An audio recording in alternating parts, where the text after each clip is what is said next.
At least, yes. At least it's Okay. tomorrow. I still get nervous, 22 years later, flying on 9/11, and I've traveled on that Yeah. anniversary multiple times, but boy, it's still just, whoops, let me turn my radio down. It is still just in the back of your mind, at least mine, um, Yeah. every year. And I should get over it, but it's a national, I think, collective post traumatic disorder. I think everyone has that. Not everyone, but many people have that mindset. I mean, I know that. Yeah, it's just weird. But there's a generation that it's as remote as Pearl Harbor. Right, right. And it's Right. so weird. I was thinking about that yesterday. It's so weird that there are students on our campus that are like 9/11. I don't remember that. When did that happen? Right. Yeah, Yeah, I think it's those kinds of anniversaries are reminders of mortality for one thing, and how sure. fragile life is, which is what's bringing us together for conversation I this will tell morning. you, I will tell you what, Sulani. I keep a 9/11 challenge coin in my pocket here at work. Um, every day. My person, I've kept it Yeah.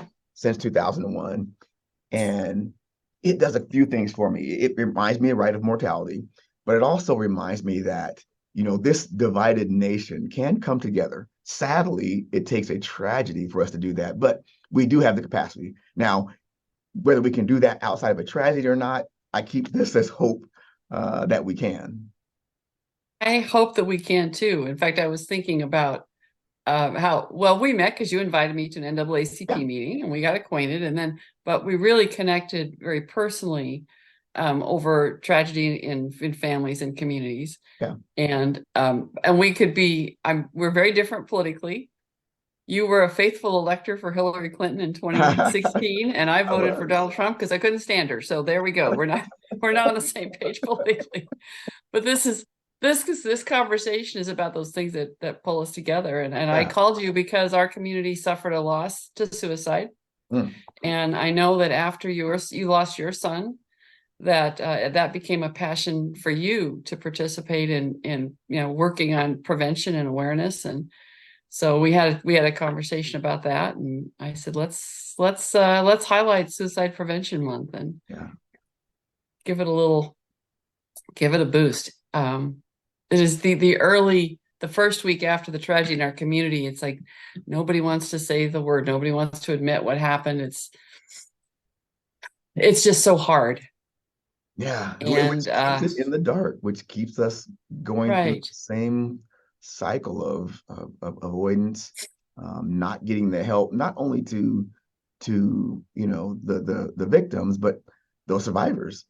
That's the struggle, right, right? And when I say survivors, not just the direct family and the immediate family, but those that know them, yourselves and others. It's just so painful to not to be able to discuss that, and we can't heal what we don't reveal. right. And when we don't reveal these things, there's no way we're going to heal from it. So, And it's always a situation right for second guessing. What did I miss? What could I have said? of What? course, yeah, yeah. Um, We call those the modals of missed opportunity. The coulda, shoulda, wouldas, and you can do that to yourself to death. And ultimately, it's such a complex issue that it's very difficult to understand the whys behind it, and you drive yourself crazy. And I'm not using that term as a pejorative. Trying to figure those out. I've done that for years. Yeah, I do yeah, to yeah, this day. yeah. Running around. So I'm sure you do. Um, I think that's easy for everybody to do if they've suffered a loss. It's close. And I've also I mean I've responded to situations like that where I'm the first responder. Hmm. And I'm talking with family and just the combination of grief and anger, Yep. very closely linked. Oh, most definitely. Grief. And I smile because I remember how angry I was. Mm-hmm. And it was weird because I wasn't angry at the first responders who were amazing. Fire District 8, they are the greatest human beings on this planet, right? The Sheriff's Department's chaplain, Captain Tracy Meidel, Chief Brian Schaefer, all of those that responded to our incident, greatest human beings ever. But I was pissed at the world. Um, Yeah. and partly because I couldn't have stopped it. or I didn't stop it. And you don't know how to process it at the time. I didn't at the time. So the only avenue I had was to get upset. And I think Yeah. many people go through that same process. Yeah. And Devin had just left you a good note the night before. I mean, there was Absolutely. no signs. I think people don't Nope. realize that Yeah. sometimes there's no outward signs. Yeah. There just aren't. And that's even harder. Really, really difficult. Yeah. Yeah.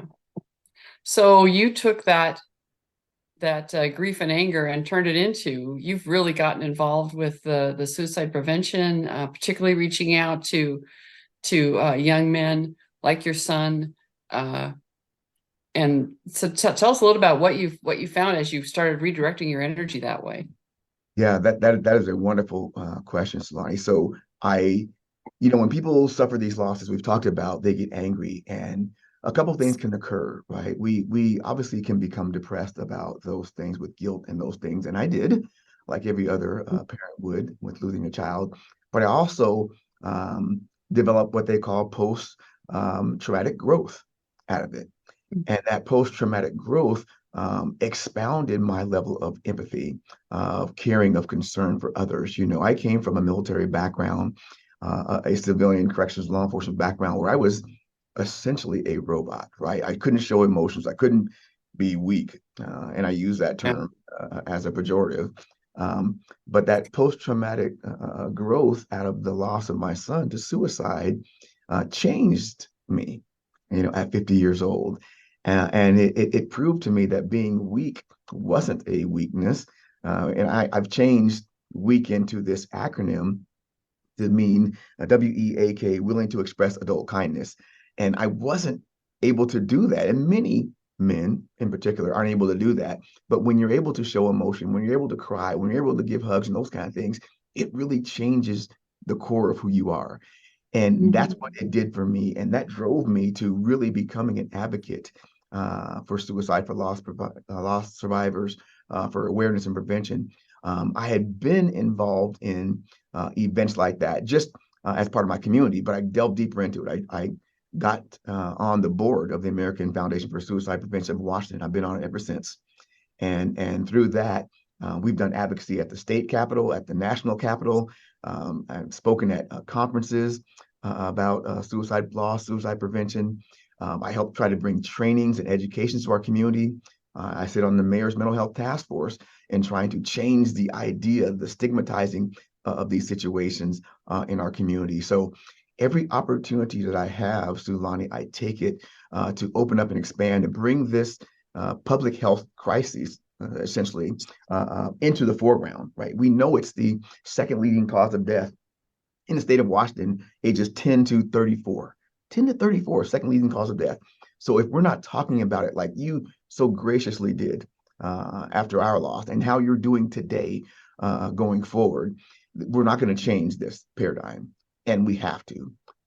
So any chance I get, whether that's working with our firefighters, with our police department, with our educators, with parents, I have reached out to dozens of parents since my son's loss in 2017 who have lost children to suicide. And I've spoken with them, their families, their groups, to try to give them some solace, some understanding of what they're going to be going through in the future. I know a couple of years, I think it's 2 years now. I have to look that one up. I wrote a column about in the rural areas. It's Yep. the peak. I mean, the biggest group Mhm. is actually older men in rural areas. Absolutely. And there's a couple of reasons for that. And I had written a column about that and about mental health issues in rural America. And I after I wrote it, I bumped into a neighbor I had seen before I wrote it, and he said, "So you were talking about my mental health, weren't you?" I said, "Might be, might be." Mhm. Wanted you to think about it. Yeah. Um, because he fit that demographic so well, and we had a fairly honest conversation before that. But he's a man of faith, and he understood the when Paul says, "I'm my weakness is my strength," and he was Mhm. struggling, and but he had to be at a place where he could admit that. Absolutely. And Yeah. That's hard. That's hard for strong people. It's harder for strong people. Yeah. Yeah. It's so tough because particularly in our rural community, that's the mindset, right? It's the pull yourself up by the bootstraps. It's the doing it on your own. I don't need help from others. Um, but it also creates a risk factor, right? Loneliness is Right. a huge killer, particularly when you're struggling with something on your own. And it doesn't Yeah. mean on your own as if rural is, one person every 50 miles. It means you could be surrounded by others in your family, but keeping things to yourself, Right. Yeah. right? You can be very Alone alone in in the your own crowd. self. Yes, yes. And I've experienced that. But the thing, and I live in well, it's 4 people per square mile is what our county is. But and where I live, that covers about the 10 miles around me. Um, it's a curious thing that you can be very close to people. Mhm. I mean, I know that I have neighbors that I could call, would, would immediately come to help. I have neighbors that they would feel comfortable walking in my house to borrow a cup of sugar if I wasn't here, and I could go get I mean, there's that kind of, you can have that kind of close connection Sure. in a very sparsely populated area because you have to rely on other people. But Mhm. there are also a whole lot of people that really they want to be left alone. And so in this culture, that's fine. You can play it either way. Yeah, But that's a very alone because yeah, it can be, there isn't even the opportunity for the bumping into people that you get if you have to go, run errands in a city where you at least, yeah. see the teller at the bank or the Yeah, yeah. somebody in But the store. what you speak about in the rural area can also be a protective factor, right? If you have that great Yeah. community support, if you have those same cultural, religious beliefs that encourage connection and help seeking, those kind of things, those are also great protective factors, right? The one thing that we know, particularly about older men in rural areas, is their access to lethal means, right? Generally Right. speaking, we have guns.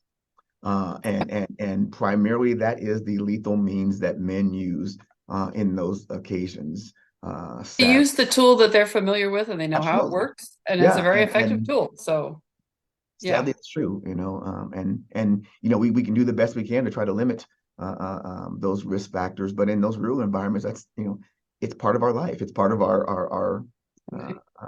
culture. Well, and that's where the risk factor I'd like to get past, and why I want to have conversations like this is somehow we have to be able to say that S word Yes. and figure out what are some good questions to ask to say, so how are you really doing? Hmm. I Hmm. don't, do you know it's a Christian song where it's the chorus is, I'm fine, no, I'm fine, yes, I'm fine, but I'm not. I do not know that, but It's a it's a great song to listen to if you're trying to figure out how's my mental health. wow. No, actually, I'm not fine today. I think to stop lying to myself. Yeah. And to be able to have that conversation with somebody else, to be able to say, so how are you really doing? Yeah. And have you got some advice on questions that people can use to ask that question in a way that gets at that core? Absolutely. Yeah. I would say first this everything you're saying, Sulani, is what is captured in QPR, right? The QPR model is a model that's predicated on helping to save lives from suicide. Like we have CPR to restart the heart. QPR is what we're Right. going to do is restart their hope and stay Okay. alive, right? And QPR stands for question, persuade, and refer. So you ask those direct questions. Do you have thoughts of killing yourself? Do you I have think people are they afraid to are ask that afraid question they because they are don't afraid want to to ask. plant the idea. They Correct. think they're And that is a common myth.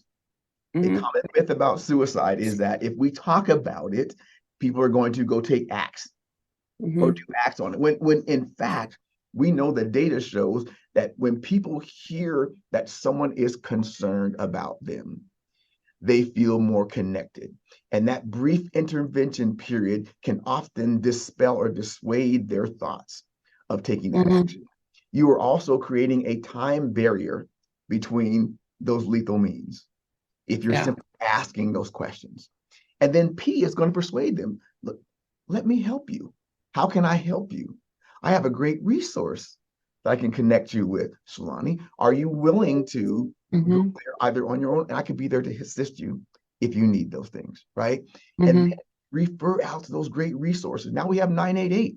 We were the first state to roll out 988 in the nation and provide some funding for that. And now we know that even in these communities that are nervous about calling 911 for, let's say, a mental health crisis, and we understand there's been bad outcomes, now we have 988 where they Hmm. can direct the appropriate resource to the individual to get that help. So those are great tools out there, but I would encourage anyone because there's a local resource that provides this training, Fail Safe for Life here in Spokane, Sabrina Batava and her team, and they will provide this QPR training for you. It is the first step that you can do to help save someone's life. Consider it the CPR of hope, right? QPR. I had not heard about that training. I Yeah. think that's some training that we could, that needs to start getting out to some of the, I'm sure that there's churches all over rural Washington that would Oh, be able to absolutely. sponsor stuff like that. That would be good. Okay, so we wanted to dispel that myth. I know I've read about that myth, and it's just that it's okay to say, how are you? Yes. Yeah. Have you thought about that? Because I know you could do it if you wanted to, but how about not? Yeah. Um, there was And those thoughts are really quick occurring thoughts, right? So if you can get in there and ask those questions and show that you have current concern and connection, often those thoughts, those quick impulsive thoughts of taking their lives can be moved further down the line. And then you right. have time to get them the aid and the help that they need. Yeah, a little contemplation time. Absolutely. Yeah.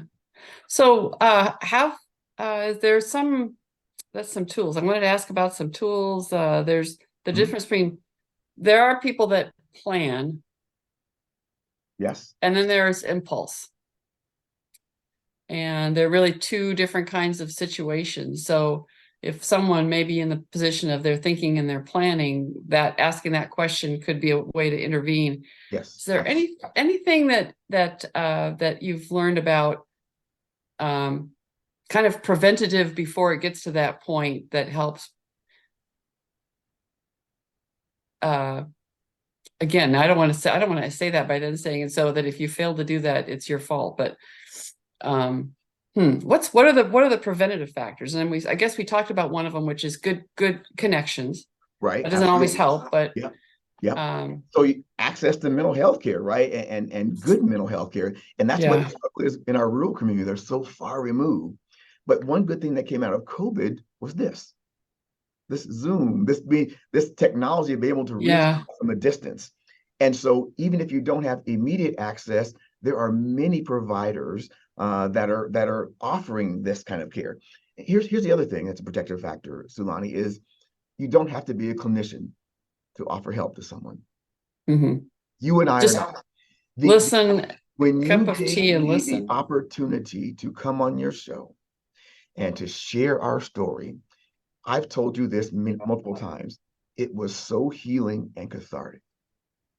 Oh, when we had you Well, come to Spokane yes, Talks to, yeah, yes. And people don't realize that, right? How powerful that is, right? Um, Getting people the help and education on problem solving and coping skills.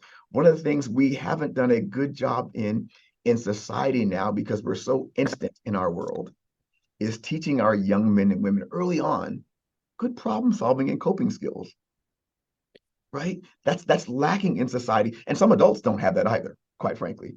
right. We see that borne out in other acts of violence, right? Shootings and these kind of bad behaviors because they don't have good problem solving coping skills. So getting that into your communities, your community centers, good training about coping and problem solving skills, staying connected with your community, whether that's community resources, whether that is getting involved in your faith, whatever faith looks like to you, right? Because one Yeah. thing about faith is it encourages connectedness.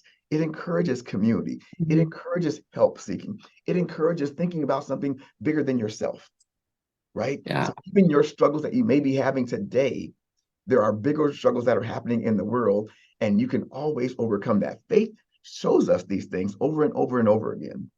And the other thing, as we talked about this, is limited access to lethal means. Now, that's tough, right? You have states such as Washington that are creating red flag laws. Now, I'm a firearms owner. Yet, if I was in a point in my life where my spouse thought that I was thinking about harming myself, I would want her to be able to get those weapons removed temporarily from my home. My son used lethal means in his suicide. So it's not saying take away their Second Amendment rights. It is saying, can we limit the access to lethal means? It could be firearms. It could be medications that they might have that they could overdose on. It could be, access to high areas. We've been fighting for years for the Monroe Street Bridge to get some safety netting because we've seen suicides occur from that. So anything we can do to limit the access to those lethal means is also a protective factor. Yeah. And I agree with all of that. I am very aware that the number of lethal means it depends on your creativity. I have a main BNSF freight line at the edge of my pasture, Yes. and I have sometimes had people that I would call fragile guests at the ranch, and I am aware that has come up as a lethal means. Yeah. That's as far as I'm gonna go with that. So, Yeah. and we've had conversations about that. I said, you realize that they'll call 911 and I'm the one who'll have to pick up the pieces. So let's not go there. Yeah. I mean, and so there's been conversations about that. Yeah. Good. So anyway, I don't think you can ever remove all lethal means. No. Because people can be very creative when they're Absolutely. feeling very, very driven. I think the context, what you were talking about how faith provides connection and context of something larger than yourself, of time.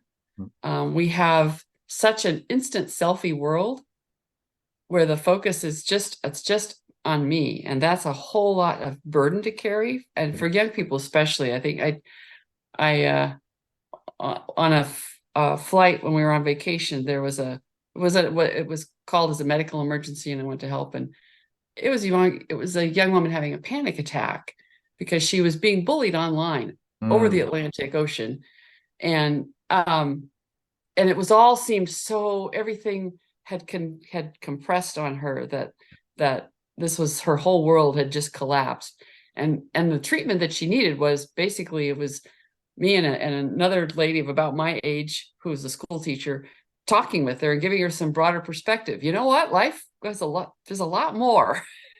A lot It's more than what's fine. online. Yes. You can live through this. This is fine. There's some things you can do. What are you going to do when you get on the other side? How are you going to handle this? Just some context that it's not get out of the moment. Yeah. I guess is what I'm saying. Get out of the moment. Future focused conversations. We love those. Get beyond yourself and calm down, and it'll be fine. And yeah, but we do have a generation that has learned instant. And I know that I hit that button. How come that message didn't just fly across the world to somebody else's phone immediately? Because I hit the button.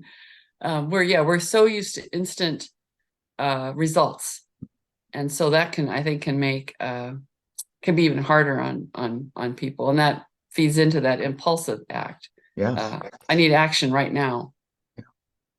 And our online presence has really impacted the mental health, particularly surrounding young women in our nation, because the idea that if I'm not like everyone else, somehow I'm not fitting in, somehow I'm not worthy of whatever the standards are in the online community. And then bullying online is different than when you and I grew up. We had to go to school to encounter our bullies. Now we can't get away from them, and they can be anonymous, and they can continue to impact us from a distance. And when a bully is anonymous, they are the worst. The worst. They can't be confronted. You can't stop them. So it really has caused a strain on the psyche of young Americans in today's society. So one of the protective factors is to disconnect from time to time to this online presence. And there's nothing wrong with that, even though we're meeting online for our talk today. What I'm suggesting is for younger folks who don't have that ability, as we talked about for the problem solving and coping skills, just disconnect from time to time. It's okay. Well, this fear of missing out is just a fear. It's not. It is. Every tool has a useful purpose, but can also be used for damage. Sure. right? Whether it's a firearm or whether it's a social media or it's the tool. The tool is neutral, but Yeah. humans can do awful things with good tools. Yeah, we're And messy. Humans are messy. yeah, we are. We're creative and messy, and we just need to do a better job of being a creative and finding the positive and moving on. Well, Philip, I am glad that we were able to have this chat. I just it's part of just making it possible for people to talk. And do you have any final words you want to give us on Suicide Prevention Month is September. We Yes, yes. declare months for all sorts of things. This is an Yes. important thing to declare a month And for. this week is Suicide Prevention and Awareness Week. Okay. Through the 16th. So, what I would say or leave you with is this, there's some great local resources out there I would ask people to tap into. The American Foundation for Suicide Prevention, Washington, which I sit on the board for. Journey Through Grief. If you're struggling with a loss, and that loss doesn't have to be suicide, but we're talking about suicide for this month. It can be any type of loss. Reach out to that organization. There is a Survivors of Loss from Suicide support group that meets on Tuesdays out at the University Presbyterian Church. It's not predicated on a denomination. It's predicated on people coming together to create Right. connection in those kind of things. And then I would say, nationally, reach out to the AFSP National, the Dougie Center, which is located down in Portland area. But they have great resources online that you can tap into. There's a Suicide Prevention Resource Center that you can look into. There's a great friend of mine. Her name is Ann Moss Rogers, and she wrote this wonderful book called Emotionally Naked and what it feels like to go through these struggles. And she offers free ebooks online. I would really encourage people to tap into Ann Moss Rogers and her sharing of resources. And Radical Hope Foundation. I cannot go without saying that because Phil Martin is a wonderful friend of mine, and we both suffered the loss of our sons, some 6 weeks apart. And they created this wonderful foundation that works to help prevent this, particularly in college age young men and women. So, and then this past weekend was the opening day of the NFL, right? So most of us Yeah. were really great. What was not touted, but what was a really great thing that came out that opening weekend was an organization called QB United. And QB United is a charitable organization where they have 57 present and past NFL quarterbacks coming together to advocate for mental health and suicide prevention. And their first rollout was to partner with AFSP and the 988 crisis hotline to give their platform to tell people to talk about these things. If we're willing to talk about this on our high platform, then we should open the conversation for everyone to do that. Okay. And I think I'd like to close with emphasizing that 988. 911 is a different kind of emergency line. Absolutely. 988 gets a different set of Yes. responders, different protocol makes a big difference. Huge difference. Okay. Yeah. Thanks, Phil. Yeah, Have a great day. You too.